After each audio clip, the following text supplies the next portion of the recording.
Divers have made quite a discovery off Nantucket Island in Massachusetts. Polish divers say they have discovered the wreck of a German World War II cargo ship.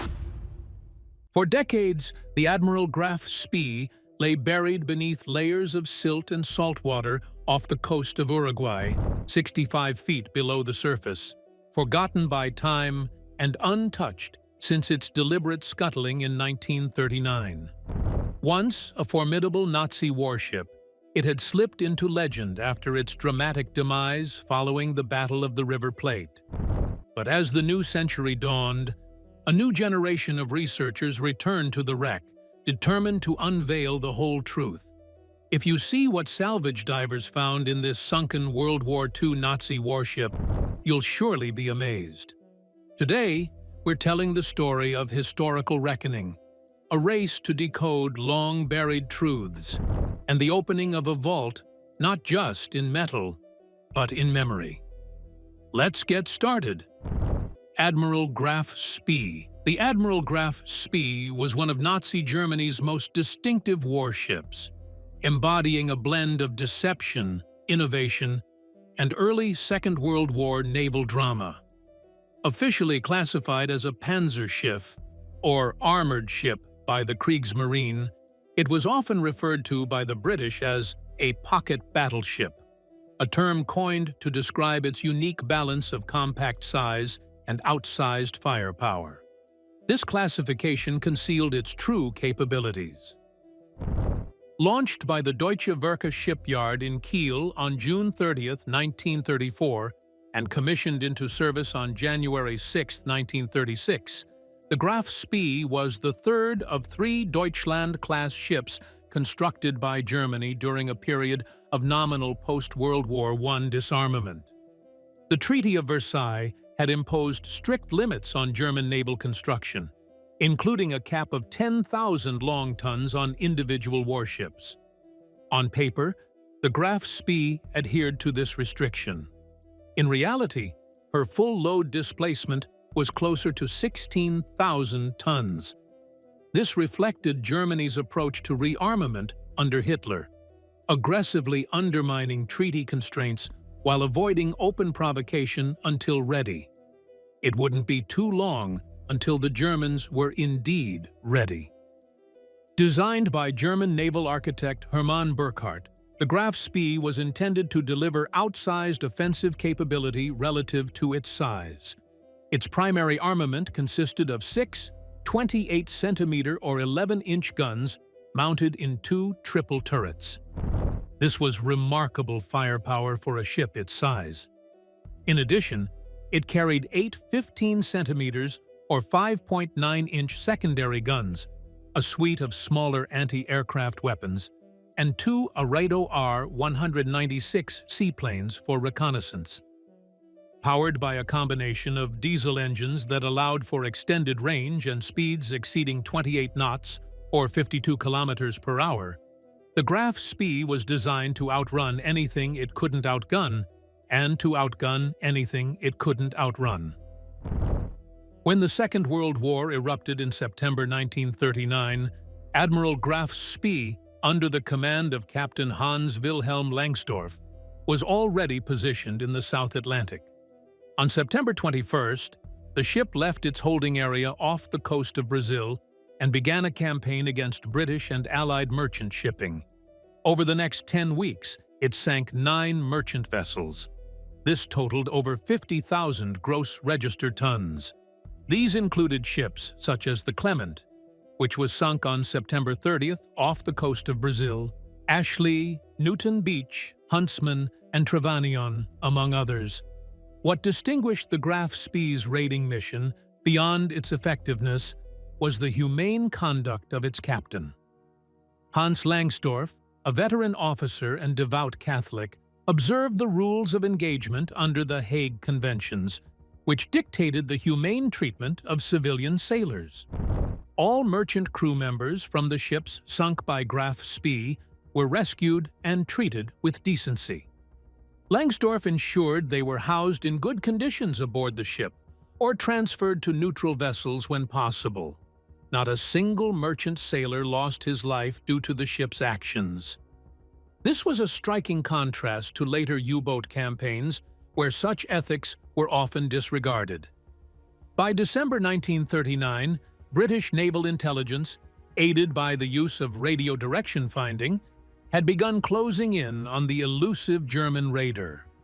The British Royal Navy assembled a hunting group in the South Atlantic, including the heavy cruisers HMS Exeter and Cumberland and the light cruisers HMS Ajax and Achilles. Battle of the River Plate. On December 13, 1939, the Graf Spee encountered the British force off the coast of Uruguay, near the estuary of the River Plate, in what would become the first major naval battle of the Second World War, the Battle of the River Plate. The Kriegsmarine vessel had already sunk 9 Allied merchant ships, operating alone and relying on its speed and firepower to evade larger enemy forces. However, its isolated presence in the South Atlantic would ultimately lead to a dramatic and tragic finale. 3 British warships, HMS Exeter, HMS Ajax, and HMNZS Achilles, formed Force G under the command of Commodore Henry Harwood. Based on intercepted communications and logical predictions about Graf Spee's movements, Harwood deployed his cruisers near the River Plate estuary in hopes of intercepting the elusive raider. His gamble paid off. At dawn on December 13th, the German ship sighted the British force, and the engagement commenced shortly after 6 Hohenquach a.m. Despite being outgunned on paper, the British cruisers coordinated their movements to split the attention of the Graf Spee, trying to maximize their chances of survival while dealing damage. HMS Exeter, a York-class heavy cruiser under the command of Captain Frederick Bell, bore the brunt of the early exchange. The ship was hit multiple times by the Graf Spee's 11-inch shells, resulting in severe damage, the destruction of its main gun turrets, and the death of 61 crew members. Ajax and Achilles, both light cruisers armed with 6-inch guns, circled the German ship to maintain pressure, but also sustained damage during the battle. Nevertheless, their constant harrying forced Langsdorff into a defensive posture. Though Graf Spee had superior firepower and inflicted heavy punishment, it was not unscathed. One of its 11-inch turrets was disabled, and more crucially, its fuel purification system was severely damaged. This was a significant problem since the ship had a diesel propulsion system, and given the vast distances of the South Atlantic. Recognizing that his ship could not remain at sea without repairs and access to friendly ports, Langsdorff made for Montevideo, Uruguay. He arrived on December 14th. At the time, Uruguay was a neutral country bound by international conventions, notably the 1907 Hague Convention, which restricted belligerent ships to a 72-hour stay in neutral harbors. Langsdorff hoped to buy time to make repairs or negotiate an extension, but his hopes were quickly dashed. The British, led on the ground by diplomat Eugen Millington Drake, and advised by naval intelligence, launched an immediate effort to create the illusion that a superior Royal Navy force was en route to Montevideo.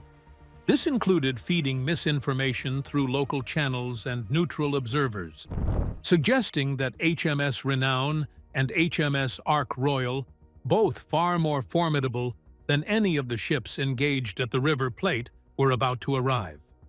In reality, neither vessel was within striking distance. However, Langsdorff, cut off from accurate German intelligence and confined by international law, accepted the illusion as fact. Faced with what he believed to be an overwhelming force waiting just beyond the harbor, Langsdorff decided to scuttle the Graf Spee rather than risk his crew and his ship's capture. On December 17, 1939, just hours after the expiration of the 72-hour deadline, Langsdorff ordered the ship to be moved just beyond the 3-mile limit into international waters. With explosives placed throughout the vessel, the crew set the charges and evacuated. At approximately 6:15 p.m., the Graf Spee erupted in flames and smoke as the charges detonated, sinking slowly in the shallow waters of the Rio de la Plata. Thousands of Uruguayans watched the destruction from the shore. Langsdorff and his crew were interned in Argentina following the scuttling.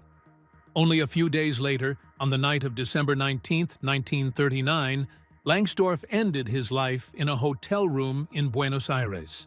Before doing so, he dressed himself in full uniform, wrapped himself in the Kriegsmarine ensign, and wrote a series of farewell letters, including one to the German embassy, explaining that he wished to preserve the honor of the Navy. Langsdorff was buried with full military honors in the German cemetery at La Chacarita. But the story does not end here. Evolution from war, relic to mystery. In the initial years after the war, the Graf Spee's wreckage lay just a few kilometers off the Montevideo shoreline, clearly visible from land and easily reachable by boat. Large sections of the ship's superstructure and upper hull remained above the waves well into the 1950s and 60s, drawing attention from locals and visitors alike. However, time and tide took their toll. By the 1970s and 80s, most of the ship had either collapsed in on itself or sunk further into the muddy bed of the Rio de la Plata. The estuary's sediment-heavy currents began to engulf the remains, gradually embedding the steel carcass deep into the river floor. By the 1990s, the ship's visible profile had all but disappeared beneath the waterline. Much of the hull had been buried in mud and silt, leaving only fragments or irregular protrusions visible at low tide. Yet despite the deterioration, its precise location was never lost. Satellite imagery continued to pick up anomalies at the coordinates of the wreck site, and local fishermen, sailors, and amateur historians in Montevideo retained an oral tradition of its whereabouts. Even when submerged from view, the Graf Spee remained a presence, known, referenced, and occasionally visited by divers or curious locals. As the wreck slipped from public sight, it began to grow in the imagination. Over the course of the late 20th century, legends surrounding the Graf Spee intensified. Rumors circulated of sealed compartments never opened during wartime, suggesting that entire sections of the ship had never been thoroughly explored. While salvage operations had recovered some materials in earlier decades, including personal effects, pieces of the ship's radio equipment, and naval gear, none of these efforts were systematic or exhaustive.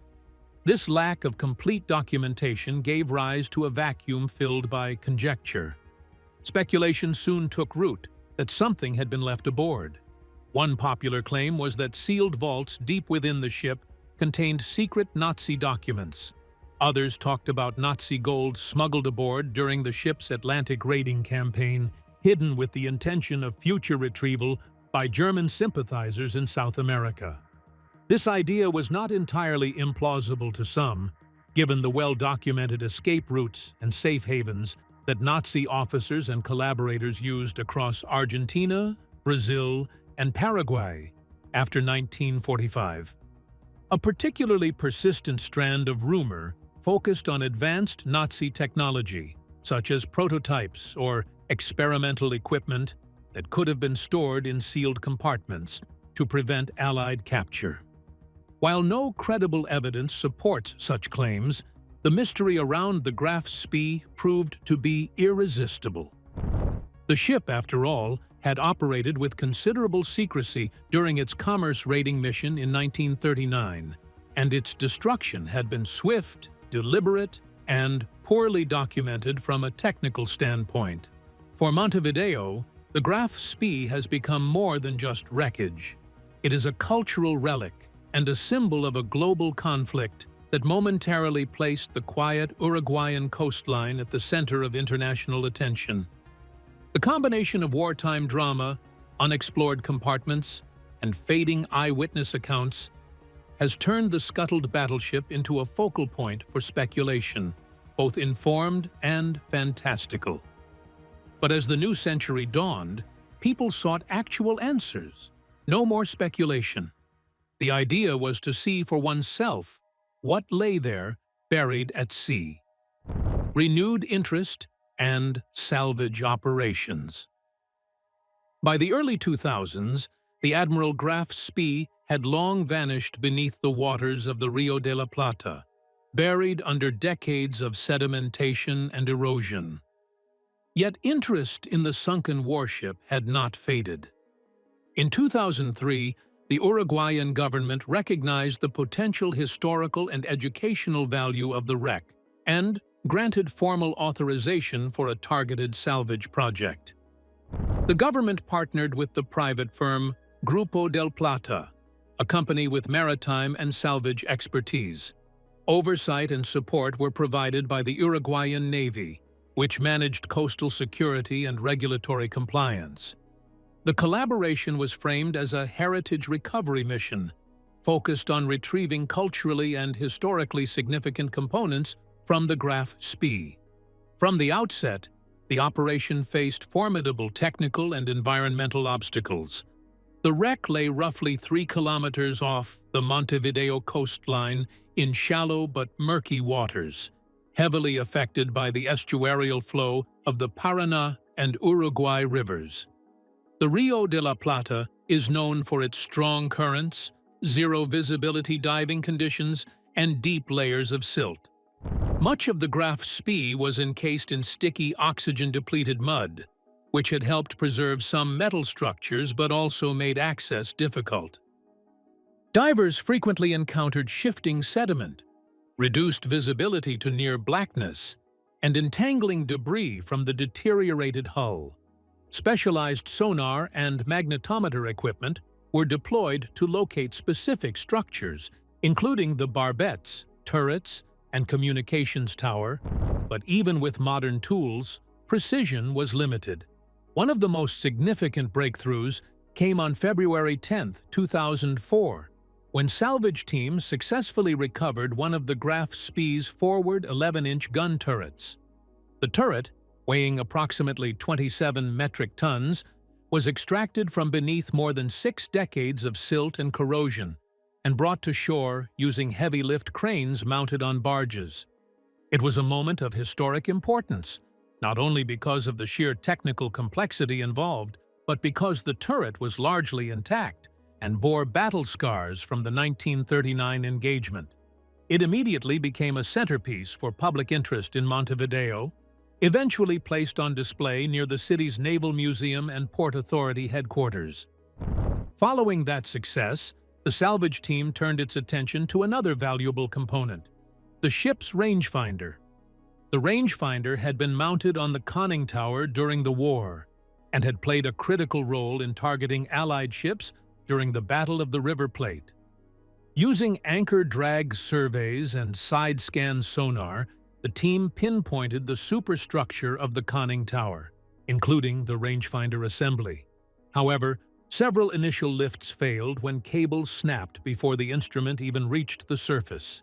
Finally, on February 25, 2004, the team finally succeeded. Skilled divers, including Hector Bado, Mensun Bound, and Thomas Schmidt, attached heavy-duty slings and guide cables to the rangefinder. A floating crane positioned offshore then lifted it slowly in a delicate, multi-hour operation. After resurfacing, the structure was carefully transported and placed onshore in Montevideo, beginning conservation efforts. This 27-ton piece, stretching over 10 meters, was a technological marvel of its time. Despite these high-profile successes, the salvage project did not aim to fully raise the entire wreck. Several sections of the ship had collapsed inward during the decades underwater, and others were dangerously unstable due to saltwater corrosion. Structural integrity had been compromised to the point that continued excavation posed environmental and safety risks. Moreover, a full recovery of the wreck would have required extraordinary financial resources and diplomatic cooperation with Germany, which still considers the Graf Spee technically part of its naval heritage. As such, the Uruguayan operation maintained a narrow scope, choosing to selectively recover historically significant components rather than disturb the full wreck site.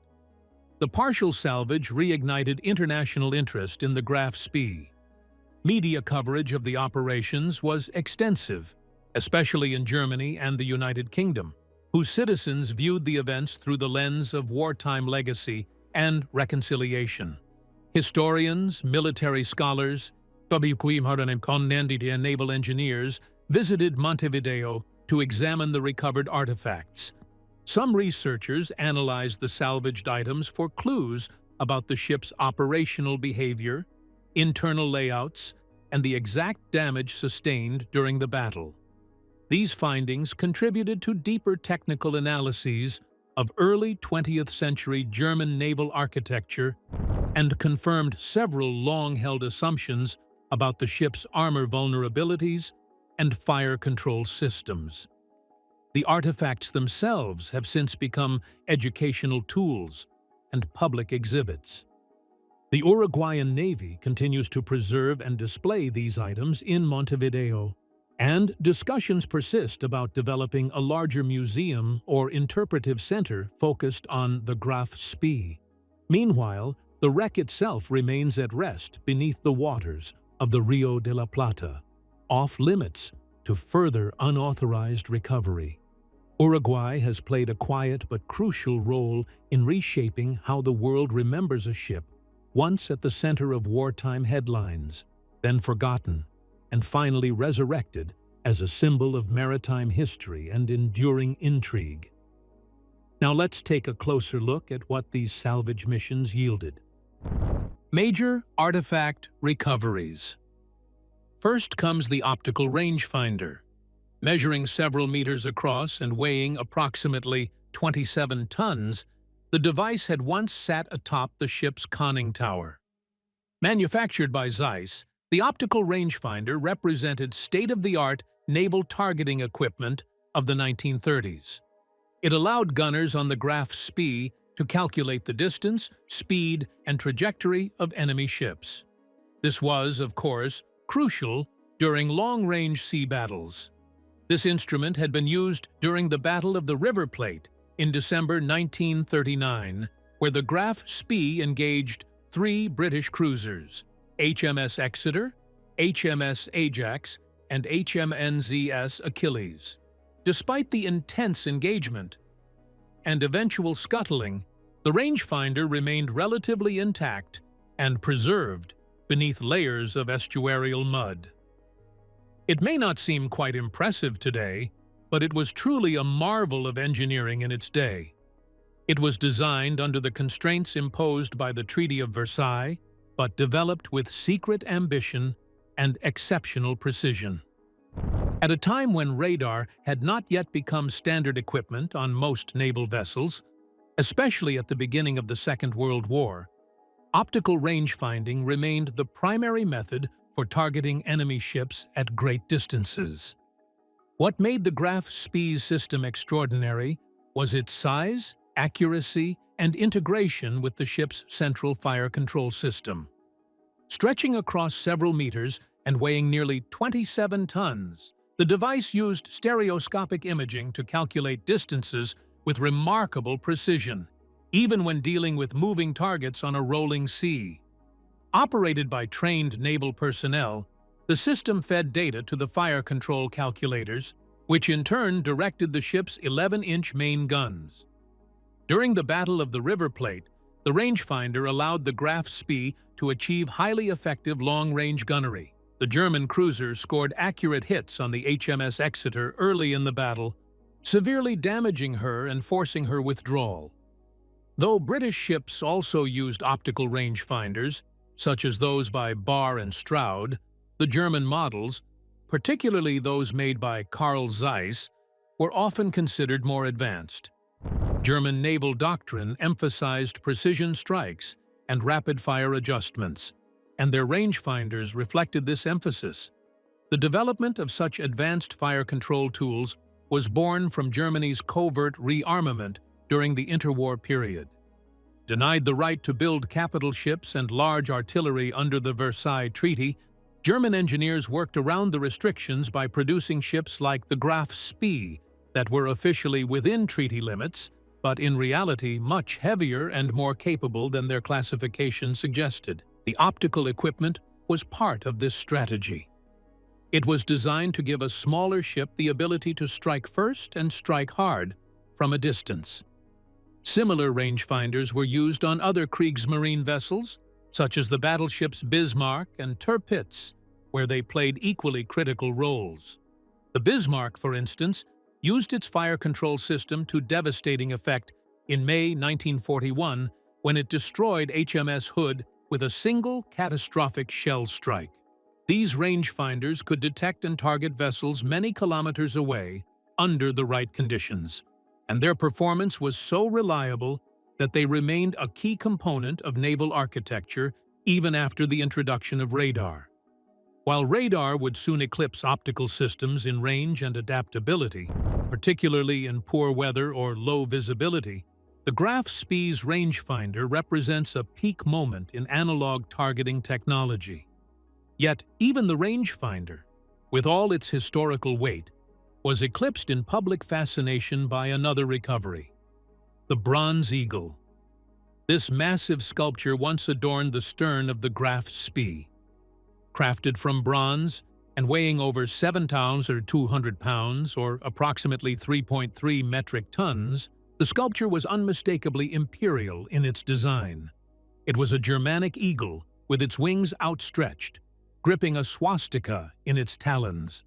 The image was typical of Nazi naval symbolism during Hitler's Third Reich. While the artifact was undeniably important for historical documentation, its ideological baggage ignited an ethical firestorm. Within days of its recovery, Jewish groups, human rights organizations, and anti-fascist commentators demanded that the object be destroyed, arguing that displaying it, even in a museum, risked glorifying Nazi ideology. Others, including artists and peace advocates, offered a radically different vision, transforming the eagle into a symbol of reconciliation. One widely discussed proposal suggested reshaping the swastika into a dove, effectively neutralizing its hateful symbolism and repurposing the artifact into a message of peace. Uruguay, which had permitted the recovery through its partnership with the salvage firm Grupo del Plata, suddenly found itself navigating a complex international debate. Officials initially stored the eagle in a secure naval facility, withholding it from public display until consensus could be reached. While Germany showed little interest in reclaiming the artifact, its symbolism made it a diplomatic hot potato. The eagle remains in storage, technically under Uruguayan jurisdiction, while discussions about its future continue in quiet legal and diplomatic circles. Beyond these headline-grabbing recoveries, numerous smaller but equally illuminating artifacts were also brought to the surface. Divers retrieved spent shell casings from the ship's main guns. Fragments of the ship's communications and engineering systems, including wiring panels, brass fittings, and gearbox components, were found nearby. Among the most humanizing discoveries were mundane, everyday items that had once served the ship's 1,100-man crew. Plates, mugs, and utensils marked with Kriegsmarine insignia surfaced from the officers' mess. Typewriters, still with sheets of faded paper clinging to their rollers, were recovered from administrative sections. Even garments, such as torn fragments of naval uniforms, buttons, and boot soles, were found among the detritus. Each piece, though modest, added texture to the broader picture of life aboard the Graf Spee. These were not just warriors, but men engaged in routines, communications, and discipline. But a lot remains to be answered. Unresolved questions and continuing mystery. More than 8 decades after the Admiral Graf Spee was scuttled off the coast of Montevideo in December 1939, the wreck remains a potent symbol of both technological ingenuity and historical complexity. While various salvage operations have recovered high-profile artifacts from the riverbed, a vast portion of the ship remains submerged beneath thick layers of sediment in the Rio de la Plata. These inaccessible parts of the vessel continue to fuel a dual current of interest, one grounded in legitimate scholarly inquiry and another driven by speculation, myth, and sensationalism. Despite the advancements made during the 2000s salvage initiatives, large portions of the Graf Spee remain buried in anaerobic mud, preserved in their silence. Divers and remote-operated vehicles have only been able to explore specific, exposed compartments, while the rest of the ship lies entombed beneath layers of clay and river silt. The central hull and interior sections, including parts of the engine room, ammunition storage, and potential document archives, have never been fully examined. The challenge is not just logistical, it's also legal and diplomatic. As the wreck is considered German naval property under international maritime conventions and is technically a war grave, any extensive excavation would require complex permissions and cross-national agreements. This inaccessibility has fed persistent curiosity, particularly around the possibility of sealed compartments. Over the years, rumors have suggested that these compartments may house everything from classified Nazi documents and secret weapon prototypes to caches of gold and stolen art. While historians generally treat such claims with caution or outright skepticism, they are not without precedent in naval history. Other wartime wrecks have produced unexpected finds after decades underwater. What makes the Graf Spee particularly susceptible to this kind of speculation is the overlap between its brief but dramatic combat history, its ideological affiliations, and the mystique that enveloped the Third Reich's alleged technological ambitions. The ship itself was a technological anomaly for its time.